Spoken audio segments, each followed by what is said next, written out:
Eh, Sebetulnya kalau ditanya ulang tahunnya Ikang sepertinya tidak pas karena waktunya juga berulang tahun bertambah usia, tapi ketika bertambah usia kemudian istrinya tidak ada, jadi kami pun yang bagian dari keluarga tidak mengucapkan secara langsung selamat ulang tahun, jadi lebih kepada mengirimkan makanan, memberikan kue.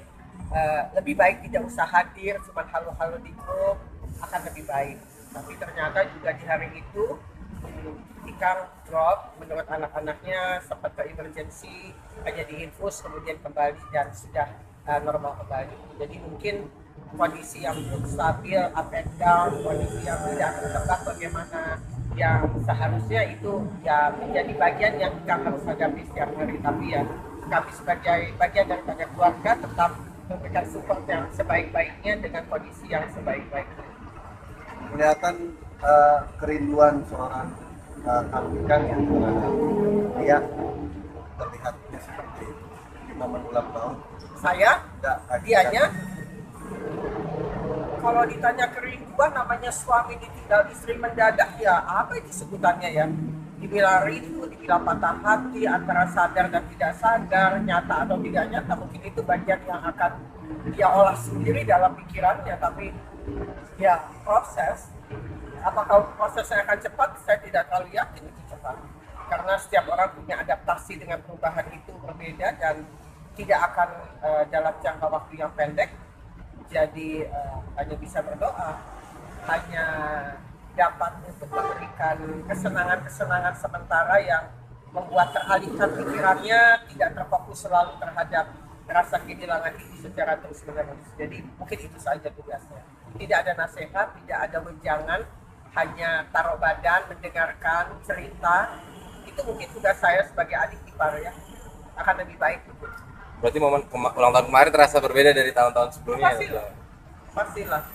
Eh, Kalau biasanya mungkin kalau ulang tahun istrinya atau ulang tahun dia ada kerayaan, ya mungkin makan bersama itu merupakan sesuatu yang istimewa. Tapi dengan tidak adanya pasangan hidup yang sudah 38 tahun, saya pikir mungkin perubahan drastis mendekati pada hari ulang tahun mereka berdua. Jadi ya itu cobaan ya, ujiannya buat seorang kakak ipar. Tapi terlihat nggak hari-hari tanpa seorang istri dari Om Maksudnya Paul kelihatan ini, hari-hari ini kan tanpa seorang istri yang setia itu, lihat nggak merasa ininya?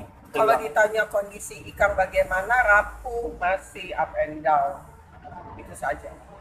Saya tidak tinggal satu atap karena kami beda rumah, tapi berdekatan, tidak jauh, 10 menit sudah sampai. Tapi kalau dilihat monitor ya secara di luar ya belajar menata hati, tapi di dalam hati kita nggak pernah ada yang tahu. Mungkin anak-anaknya pun tidak ada yang tahu isi gejolak hati ayahnya. Jadi saya pikir ya selama dia bisa memaintain itu dengan baik, menata dengan baik, itulah yang harus dilewati secara bertahap. Sempat mencurahkan isi hatinya nggak sih mungkin ke anak-anaknya atau ke ini? Berarti kayaknya sosok yang pendiam, menyimpan sesuatu lebih menyimpan. Pokoknya kalau lihat bukan tipe yang curhat, tapi lebih kepada memberikan kesempatan untuk Ikang dan anak-anaknya lebih bisa berdialog kepada dirinya, lebih dapat memaknai, lebih dapat membaca kondisi sekarang, karena memang tidak ada waktu sebelumnya karena begitu banyaknya ungkapan bela sungkawa dengan segala macam perhatian dan doa dari masyarakat dan juga teman-teman media, membuat mereka sekeluarga itu belum bisa nafas, belum bisa menyendiri dengan kondisi yang terbaru. Jadi saya pikir kami pun memberikan keleluasaan untuk mereka untuk lebih banyak bertiga menjalankan kehidupan ke depannya, memberikan kesempatan mereka untuk bisa memahami apa yang sedang terjadi dalam hidupnya, dan itu ada langkah yang paling sehat untuk bisa diberikan sebagai seorang adik kita. Untuk sendiri memberikan wejangan ke Ciki dan Bella seperti apa sih, untuk artinya jangan sampai ayahnya ini sendiri.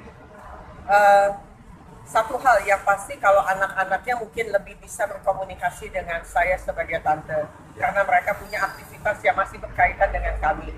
Jadi apapun itu adalah, tunggu, itu taksi itu taksi saya Iya, tetap lanjut. sampai mana? Iya. Oh, saya dengan anak-anak Bella Kiki itu memang mereka punya aktivitas dan kebetulan juga aktivitasnya berkaitan. Jadi mungkin kalau teman-teman mau datang meliput pada tanggal 1 November, Kiki itu kan punya desain yang mereka isi di JHCC.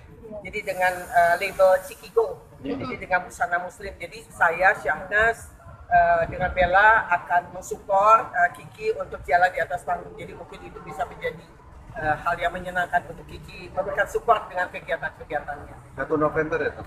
Ya, 1 November di JHCC siang. Iya, siap, siap. Kami kan akan hadir juga. Nah itu saya nggak tahu. Nggak mau nanya, nggak berani nanya. Tapi yang pasti anak-anaknya ada jalan di atas panggung. Mungkin itu sesuatu yang buat Kiki menyenangkan gitu ya, diberikan support dengan hasil karyanya. Terakhir mungkin Mas minta doanya dong tetap agar Mas Ikang juga baik-baik sehat-sehat selalu.